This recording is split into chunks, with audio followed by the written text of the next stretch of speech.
Chapter में metal and non metal वाले chapter में हम देखेंगे, सबसे पहले हम इसमें देखेंगे physical properties of metals and non metals, फिर हम आएंगे chemical properties of metals and non metals, फिर इंपॉर्टेंट कुछ क्वेश्चंस एंड आंसर्स डिस्कस करेंगे, फिर हम देखेंगे कि एक्सट्रैक्शन ऑफ मेटल्स कैसे होता है, उसमें रोस्टिंग और कैल्सिनेशन के बारे में हम देखेंगे, और फिर फाइनली हम देखेंगे इसमें electrolysis. Okay, metals and non metals की फिजिकल प्रॉपर्टीज़ क्या क्या होती हैं हम ये देखेंगे। तो इसमें हम देखेंगे जैसे मेटल है, ये नॉन मेटल है और ये प्रॉपर्टी है। Heat conductivity, metals are good conductors of heat and non metals are bad conductor of heat. लेकिन नॉन मेटल में जो डायमंड होता है वो गुड कंडक्टर ऑफ हीट होता है। ओके, तो यानी कि जो डायमंड है वो नॉन मेटल में एक्सेप्शन है for heat conduction.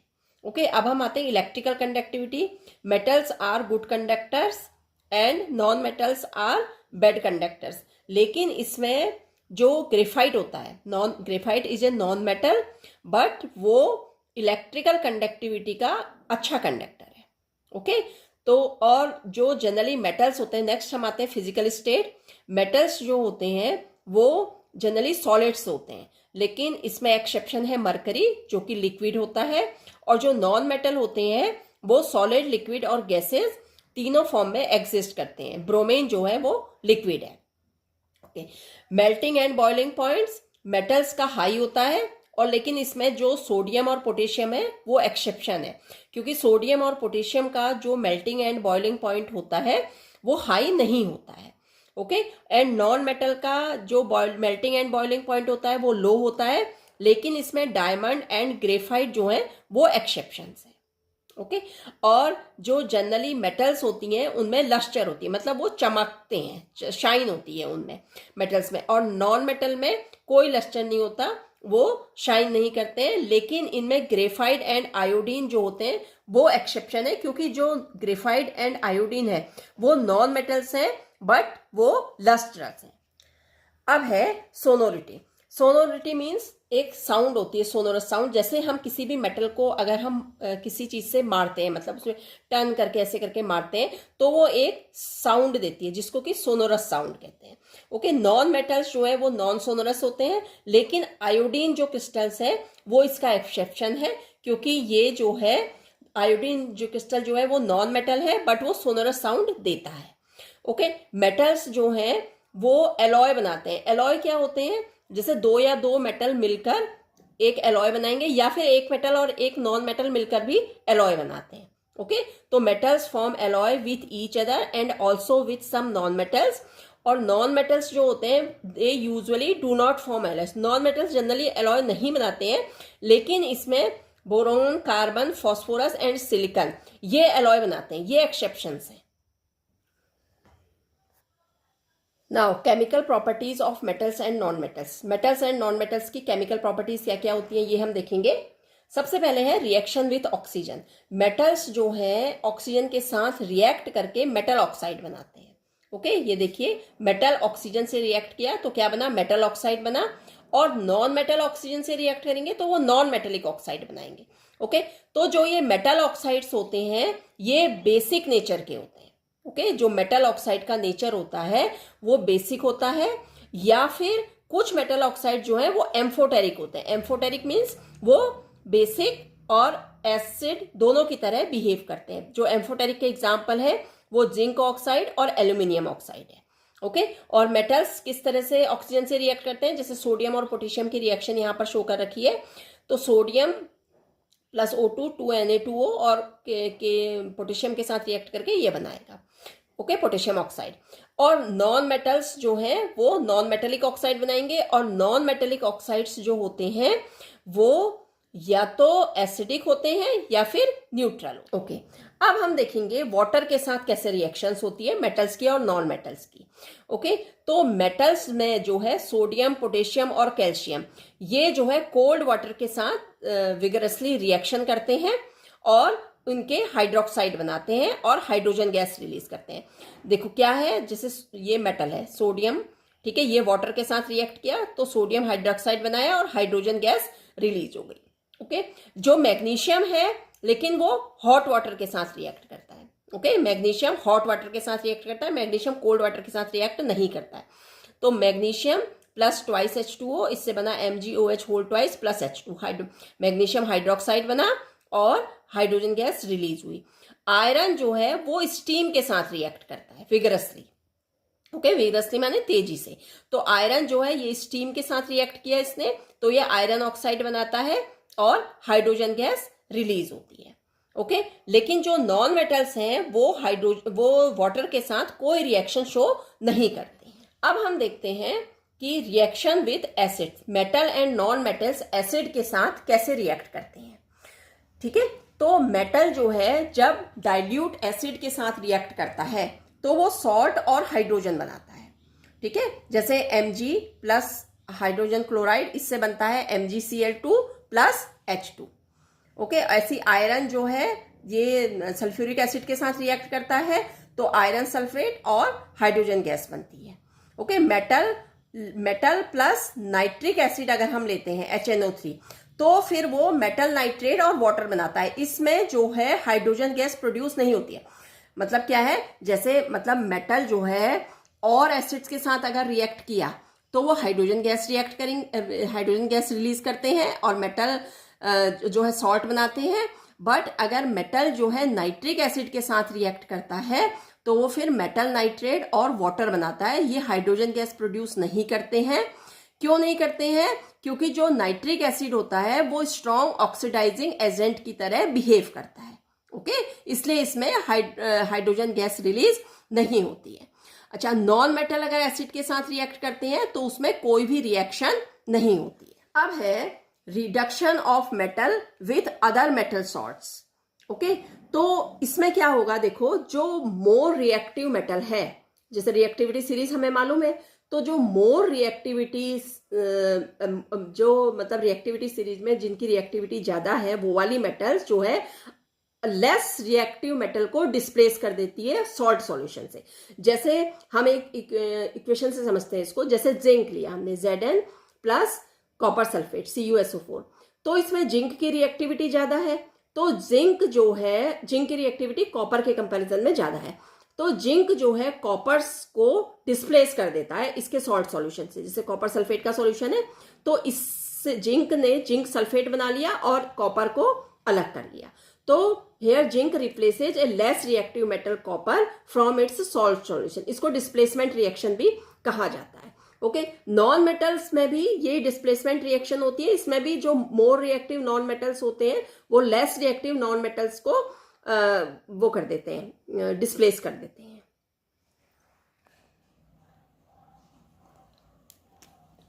Metals which is liquid at room temperature, ऐसी कौन सी मेटल है जो रूम टेम्परेचर पर लिक्विड की तरह बिहेव करती है? The answer is mercury. Okay, and the metal which can be easily cut with knife, ऐसी कौन सी मेटल है जिसको कि हम नाइफ से कट कर सकते हैं इजीली? वो है सोडियम। सोडियम को हम नाइफ से इजीली कट कर सकते हैं। और वो कौन सी मेटल है जो हीट की बेस्ट कंडक्टर है? Best conductor of heat is silver and the poor conductor of heat is lead. Okay, तो ये सारा हमने समझना है कि जो रूम टेम्परेचर पर लिक्विड है mercury, which can be cut easily with knife sodium, best conductor of heat silver and poor conductor of heat is lead. Okay, अब हम आते हैं कि मेलेबल से क्या समझते हैं। What is malleable? मेलेबिलिटी या मेलेबल, जैसे हम बोलते हैं मेटल्स आर मेलेबल, तो मेलेबल मीन्स होता है metals can be beaten into thin sheets on hammering. जब हम उसको हैमर करते हैं, मतलब हथौड़े से मारते हैं, तो वो थिन शीट में चेंज हो सकती हैं। और डक्टाइल मीन्स होता है metals can be drawn into thin wires, उसको हम खींच के बहुत पतले पतले वायर्स में बना सकते हैं, उसको कहते हैं डक्टाइल। ओके, तो अब एक चीज और आती है कि जो सोडियम होता है उसे केरोसिन ऑयल में इमर्ज करके रखा जाता है। तो ऐसा हम क्यों करते हैं? Because to prevent its reaction with moisture, oxygen and carbon dioxide of air as it is highly reactive, क्योंकि सोडियम जो है हाईली रिएक्टिव होता है और वो जल्दी से आग पकड़ सकता है। Okay, it can easily catch fire, और इसी को हम बचाने के लिए इसको हम केरोसिन ऑयल में डिप करके रखते हैं। ऐसी कौन सी मेटल है जो कि फ्री स्टेट में पाई जाती है? Gold and platinum. गोल्ड और प्लेटिनम हमको नेचर में फ्री स्टेट में मिलता है। एलॉय क्या होता है? What do you mean by alloy? Alloy is a homogeneous mixture of 2 और मोर मेटल्स। 2 से या 2 से ज़्यादा मेटल का ये एक होमोजीनियस मिक्सचर होता है। मेटल भी हो सकता, 2 या 2 से ज़्यादा मेटल भी हो सकते हैं, और एक मेटल और एक नॉन मेटल भी हो सकता है। जैसे कि इसका एग्जाम्पल है ब्रॉन्ज। ब्रॉन्ज जो है वो कॉपर और टिन का मिक्सचर होता है। ओके, अब हम आते हैं एम्फोटेरिक ऑक्साइड्स की। What are amphoteric oxides? ये बहुत इंपॉर्टेंट है। एम्फोटेरिक ऑक्साइड्स जो होते हैं वो मेटल ऑक्साइड्स होते हैं जो कि बेसिक और एसिडिक बिहेवियर दोनों शो करते हैं। ओके, जनरली क्या होता है, जो मेटल ऑक्साइड्स होते हैं वो बेसिक इन नेचर होते हैं। मेटल ऑक्साइड्स का जो नेचर होता है वो बेसिक होता है, पर एम्फोटेरिक ऑक्साइड्स वो मेटल ऑक्साइड्स होते हैं जो कि बेसिक और एसिडिक दोनों बिहेवियर को शो करते हैं। ओके, तो इसका मतलब क्या है कि वो बेस और एसिड दोनों के साथ रिएक्ट करके सॉल्ट एंड वाटर बनाते हैं। तो इसका एग्जाम्पल है aluminium oxide and zinc oxide. Aluminium oxide को Al2O3 लिखते हैं और जिंक ऑक्साइड को ZnO लिखते हैं। तो जैसे जिंक ऑक्साइड की ये HCl से रिएक्शन, हाइड्रोक्लोरिक एसिड जो ये एक एसिड है, तो इससे रिएक्ट करके ये ZnCl2 और H2O बनाता है, मीन सॉल्ट और वाटर बनाता है। ऐसे ही ZnO ये बेस से भी रिएक्ट किया इसने। बेस क्या है यहाँ पर? NaOH बेस है, तो इसने बेस से भी रिएक्ट किया, तो बेस से रिएक्ट करके भी ये सॉल्ट एंड वाटर बनाता है। सिमिलरली एल्यूमिनियम ऑक्साइड जो है वो एसिड से रिएक्ट करता है। एसिड यहाँ पर HCl है, तो इससे रिएक्ट करके वही सॉल्ट और वाटर बनाता है। और इसी तरह से ये दूसरी रिएक्शन देखिए, जो एल्यूमिनियम ऑक्साइड है ये NaOH से रिएक्ट करता है और इससे ये सॉल्ट और वाटर। नॉन मेटल जो है ऑक्सीजन के साथ रिएक्ट करके एसिडिक ऑक्साइड्स बनाती हैं या न्यूट्रल ऑक्साइड्स बनाती हैं। इसका मतलब हमने अभी देखा था कि जो मेटल्स होती हैं उनके जो मेटल ऑक्साइड्स होते हैं वो बेसिक होते हैं नेचर में, और जो नॉन मेटल के ऑक्साइड्स होंगे वो एसिडिक ऑक्साइड्स होंगे या फिर न्यूट्रल ऑक्साइड्स होंगे। ओके, अब हम आते हैं एल्यूमिनियम। हमको पता है कि हाईली रिएक्टिव मेटल है, तभी भी ये जो है खाना बनाने के बर्तनों के लिए यूज़ किया जाता है। Aluminium is highly reactive metal yet it is use to make utensils for cooking. इसका क्या रीज़न है? क्योंकि ये जो एल्यूमिनियम है ये अपने ऊपर एक एल्यूमिनियम ऑक्साइड की लेयर बन जाती है इसमें, जो कि नॉन रिएक्टिव होती है। ओके, तो जो ये लेयर है ये एल्यूमिनियम को अदर सब्सटेंसेस से रिएक्ट करने के प्रिवेंट करती है।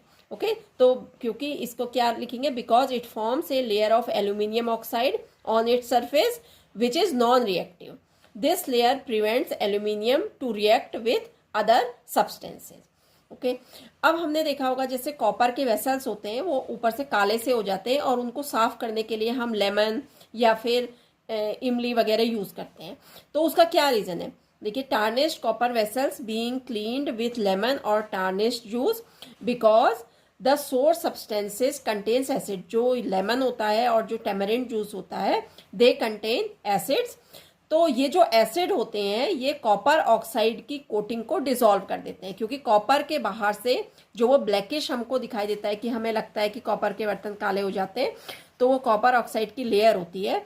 तो these acids dissolve the coating of copper oxide और basic copper carbonate present on the surface of tarnished copper vessel and thus makes them shining red brown again.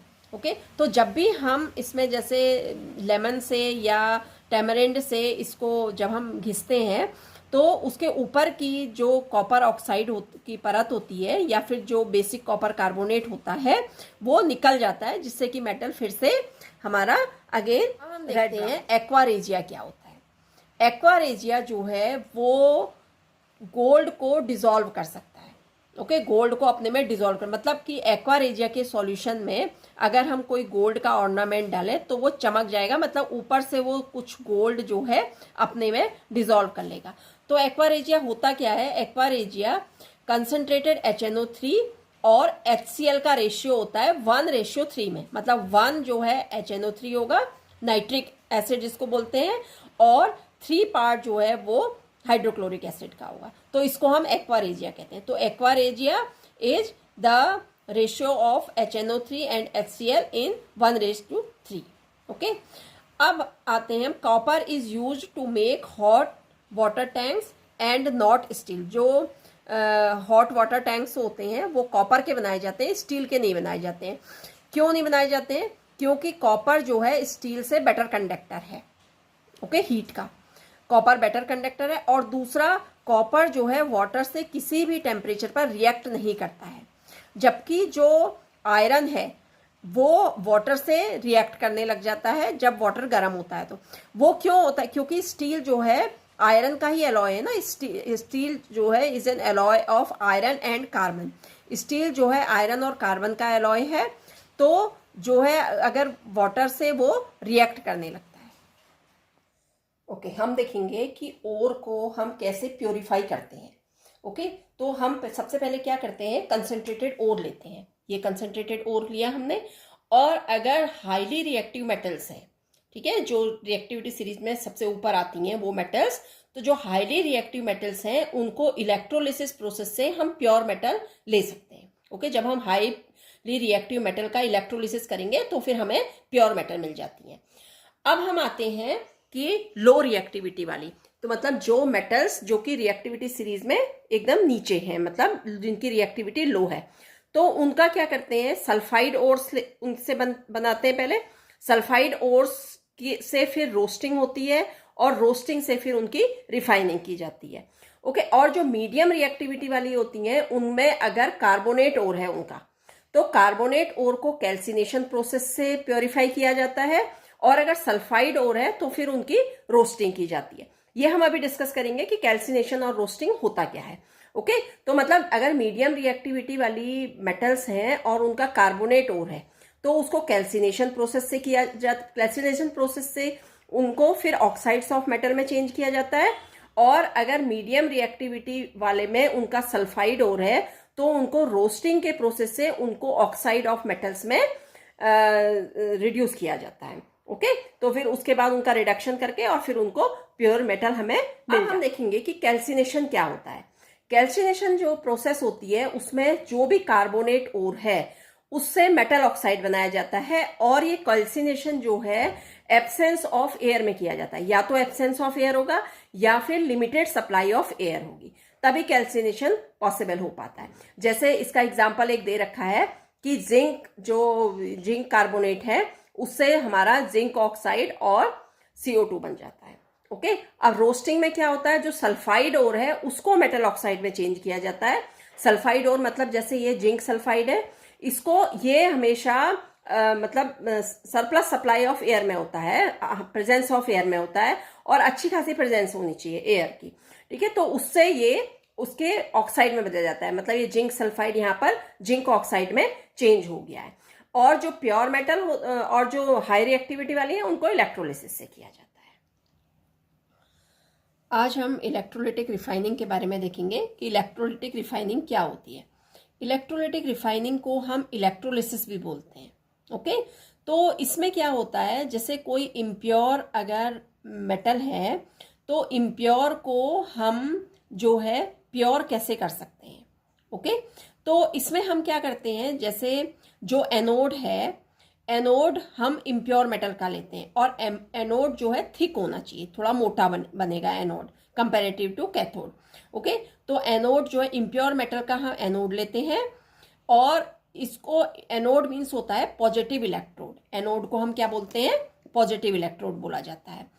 तो impure metal का हमने anode ले लिया, और कैथोड जो है वो प्योर मेटल का लेते हैं, प्योर मेटल का कैथोड बनाते हैं, और जो कि थोड़ा पतला होता है। ओके, एनोड के कंपैरिजन में पतला होता है। और कैथोड मीन्स होता है हमारा नेगेटिव इलेक्ट्रोड। ठीक है, और इसमें हम जैसे हम सपोज कॉपर का इलेक्ट्रोलिसिस कर रहे हैं, तो कॉपर सल्फेट का सॉल्यूशन लेते हैं, और उस सॉल्यूशन को क्या कहा जाता है, इलेक्ट्रोलाइट कहा जाता है। जो इसमें हम सॉल्यूशन लेते हैं उसको इलेक्ट्रोलाइट कहते हैं। तो ये कॉपर सल्फेट का सॉल्यूशन है। तो इसमें क्या होता है, जब इलेक्ट्रिसिटी पास होती है तो यहाँ से जो इम्प्योर मेटल है वो इसमें डिजॉल्व, जो मेटल है वो यहाँ से डिजॉल्व होगी इसमें, और वो क्या होगी, प्योर जो मेटल ये कैथोड है इसमें कलेक्ट होता जाएगा, इसमें इकट्ठा होता चले जाएगा। तो क्या होगा, धीरे धीरे धीरे धीरे जो ये कैथोड है ये थिक होता चले जाएगा, बाद में ये एकदम मोटी सी प्लेट बन जाती है और ये जो है इसका साइज कम होता रहेगा।